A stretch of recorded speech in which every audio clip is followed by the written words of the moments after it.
y a des siècles que l'oiseau solitaire, à la recherche de l'aventure, découvrit les ciels indiens. Et comme cet aigle qui plane dans les airs depuis l'éternité, le touriste d'aujourd'hui peut également monter au vent et résister à la force de gravitation à l'aide des dispositifs en nylon et en aluminium.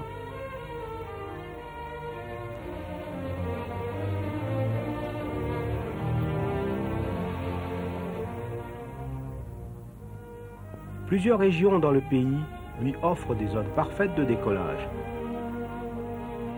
Et des thermiques, ces colonnes d'air chaud qui vont le soutenir dans son deltaplane pendant de longues périodes, ou vont le laisser planer sans effort suspendu entre ciel et terre.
De la voûte bleutée jusqu'aux mers encore plus azurées, les stations balnéaires de l'Inde, avec leurs littoraux interminables, leurs eaux bleu clair, leurs bateaux rapides, ainsi que leurs motoglisseurs, ont été développées comme lieux idéaux pour le plancheur à voile à la recherche du divertissement.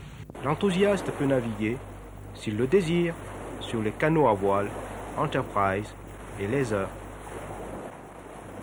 N'ayant que les vagues de la mer, le vent et les ciels bleus pour lui tenir compagnie, le plancheur à voile peut aller à toute allure, acquérir une incroyable vitesse, et le vent lui prêtant ses ailes en se maintenant en équilibre sur sa planche, il peut utiliser ses qualités techniques pour pénétrer les vagues et profiter de la direction du vent et s'en aller à jamais.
À la suite de ce délire, il peut jouir de la tranquillité en flottant tout simplement sur la planche dans les eaux plus calmes.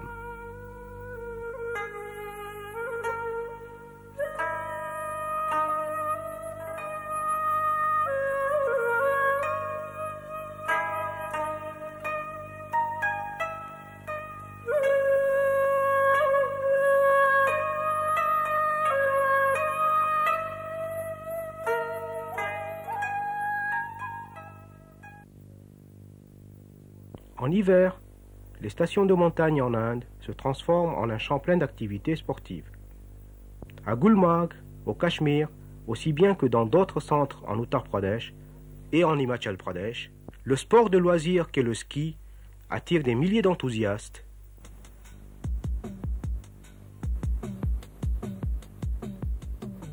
Et il y a toutes les facilités souhaitables.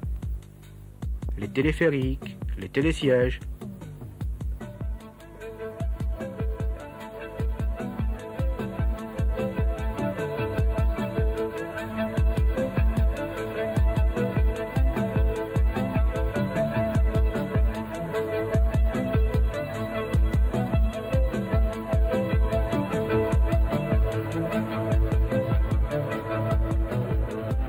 Les versants brillants, couverts de neige.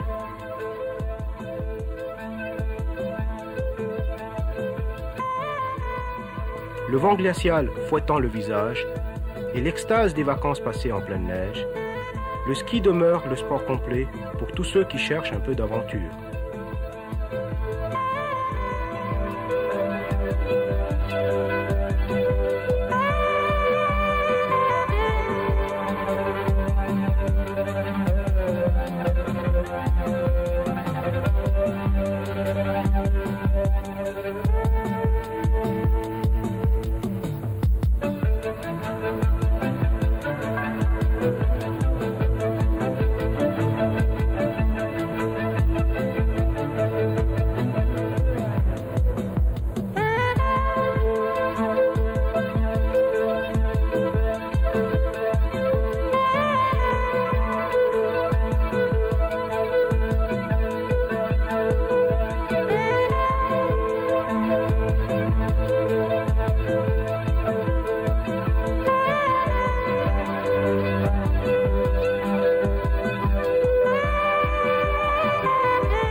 Les montagnes de l'Inde, imposantes et intimidantes, invitent pourtant l'aventurier à venir découvrir leur légende.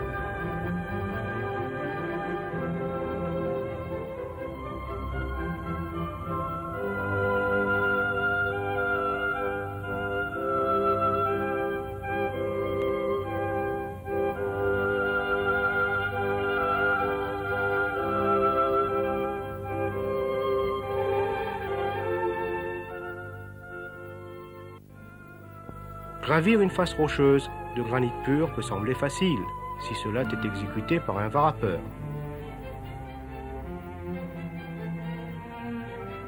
Et plusieurs régions aux alentours de Delhi possèdent ces rochers verticaux impressionnants, dont la surface met à l'épreuve toutes vos techniques de varap et de maintien dans l'équilibre.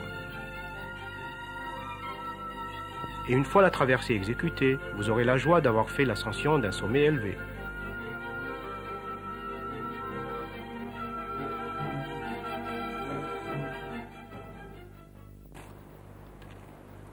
Quoique l'idée de gravir des sommets enneigés soit associée à des expéditions, bien d'aventuriers entreprenants et initiés à ce sport arrivent avec des équipements qui les protègent des dangers imprévus.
Malgré les risques et les exigences physiques que cela entraîne, le courage et la détermination permettent aux varapeurs de se mettre en route vers les chemins inexplorés et les sommets vierges.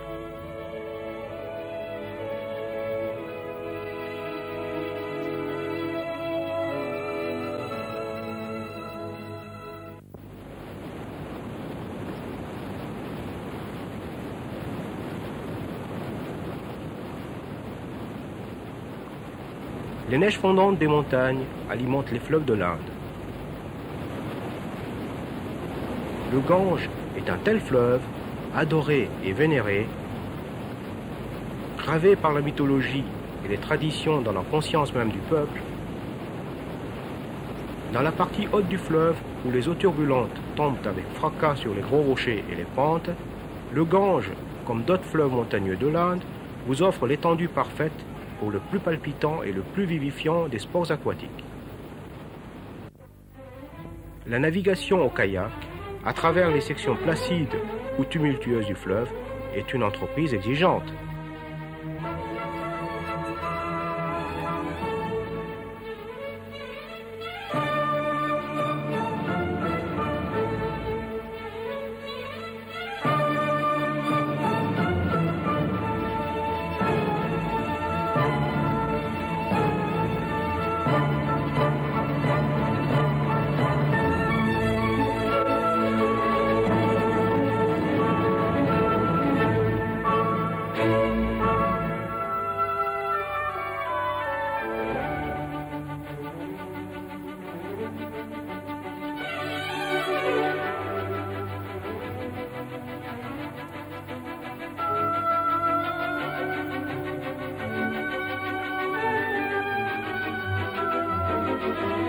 L'aventurier peut aussi pagailler dans des radeaux en caoutchouc gonflé et ressentir la frénésie des vagues en rouleau, lutter à travers les écumes,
et après avoir apprivoisé les vagues furieuses,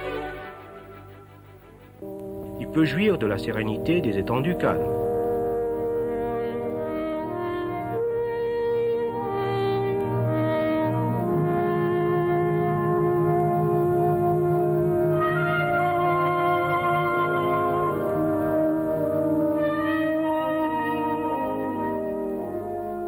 L'Inde, en représentant l'esprit même de la vie à l'extérieur, vous offre l'occasion d'être en harmonie parfaite avec la nature, de vous adapter de manière intime et réelle à l'environnement, de vous donner le sentiment et la saveur des vacances sensationnelles,